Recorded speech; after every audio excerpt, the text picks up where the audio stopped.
I 24 female, and Jake 25 male were thick as thieves during our time at Redacted University, a picturesque liberal arts college in the Northeast with ivy-covered buildings and a cozy, slightly pretentious vibe. We met freshman year in a group project for Intro to Psych, where our shared hatred of APA formatting turned into a fast friendship. Jake was the guy who'd show up to study sessions with a thermos of coffee and a playlist of early 2010s indie bangers, while I was the one with color-coded notes and a knack for sneaking snacks into the library. We became the heart of our friend group, dubbed the Platonic Soulmates by our pals Sarah, Mike, and Priya. We'd spend late nights debating existentialism over ramen at the 24-hour diner, pulling all-nighters in the campus chapel, our secret study spot, and throwing impromptu dance parties in our dorm's common room. There was never anything romantic between us.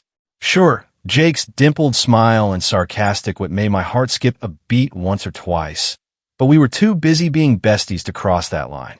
Our friends teased us about being basically married, but we just roll our eyes and change the subject. After graduation, life pulled us in different directions. I landed a tech job in Seattle, crunching code and dodging overpriced coffee shops. Jake moved to Chicago for a master's in urban planning, chasing his dream of redesigning cities. We tried to stay in touch. Memes here, happy birthday texts there, but adulting got in the way.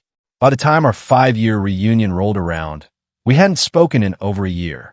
The reunion was a big deal.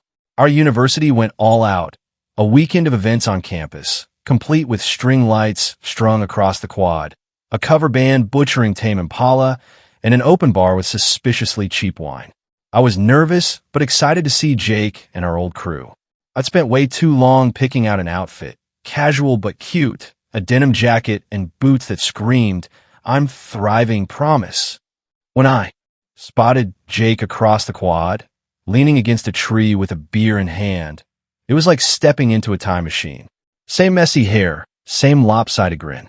We hugged for what felt like forever, laughing about how he still wore the same ratty sneakers from sophomore year. We fell back into our old rhythm, swapping stories about our post-college lives. He told me about his chaotic grad school advisor. I vented about Seattle's tech bro culture.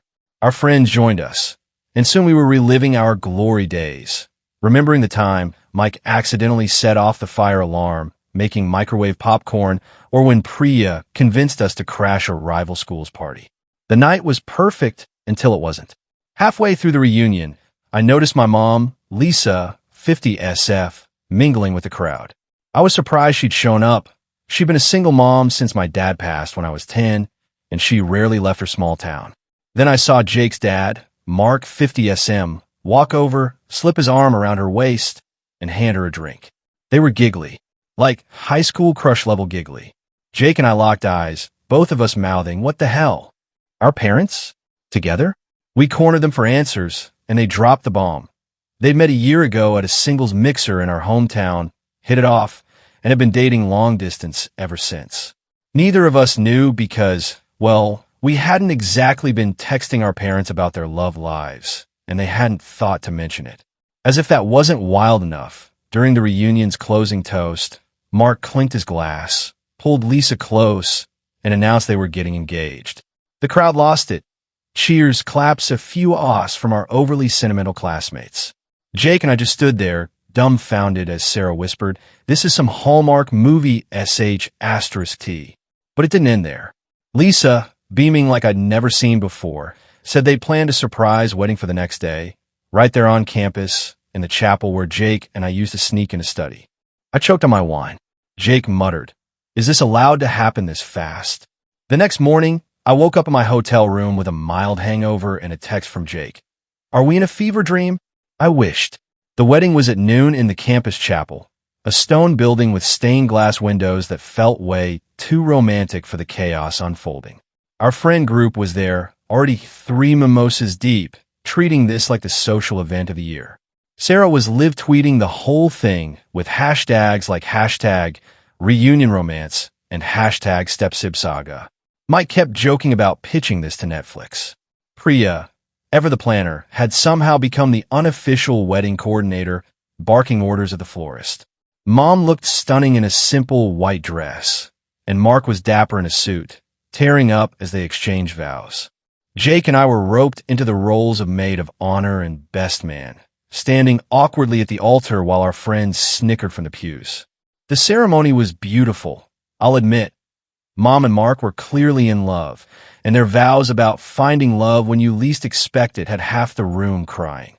But every time Jake and I made eye contact, we'd crack up, trying to hide our giggles behind our bouquets and boutonnieres. Were we really doing this? Were our parents really married now? The reception was in the campus courtyard, with fairy lights, a taco truck, Mark's idea, and a playlist heavy on 80s love ballads. Mom's idea. Jake and I posed for a million family photos with our friends shouting, "Work it, Step-Sibs," and "This is giving clueless vibes." It was funny at first, but the step-sibling labels started to feel heavier as the night went on. Our parents were over the moon, talking about family vacations and holiday traditions.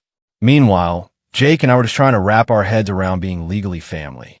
After the reception, Jake and I escaped to the old oak tree by the library, where we used to hang out during college.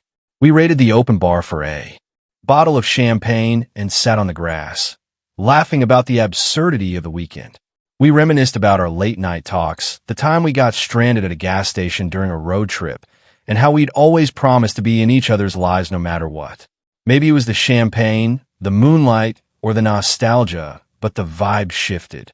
Jake looked at me, his eyes softer than usual, and said, "I missed you, you know, more than I realized."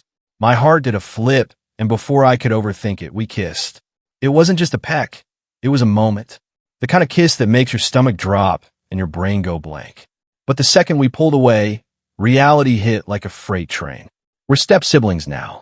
Not by blood, obviously, but legally, socially, awkwardly. We both freaked out, stammering apologies and laughing nervously. "This is fine, right? It's not weird," Jake said, sounding like he was trying to convince himself.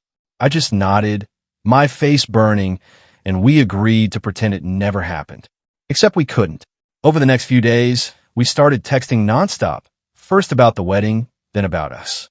Jake admitted he'd had a crush on me in college, but never acted on it, because he didn't want to ruin our friendship. I confessed I'd felt the same way, especially after seeing him at the reunion, all grown up and stupidly charming. But the step-sibling thing is a massive roadblock. Our parents are married, blissfully unaware of our little moment. Our friend group, however, is onto us. Sarah caught us looking at each other weirdly at the wedding and started a group chat called Step-Sib Chronicles, where they're now posting memes and betting on whether we'll pull a Cher and Josh. Pri is already planning a TikTok series about it, and Mike keeps sending us Game of Thrones gifs. Gross, dude. They think it's hilarious, but we're mortified. We're stuck. Is this kiss something we should just bury and move on from? Or is there something real here worth exploring? We're not related by blood, and we didn't grow up together, but the step-sibling label makes my skin crawl. If we pursue this, how do we even begin to tell our parents? Mom and Mark are so happy, planning joint Thanksgivings and beach trips.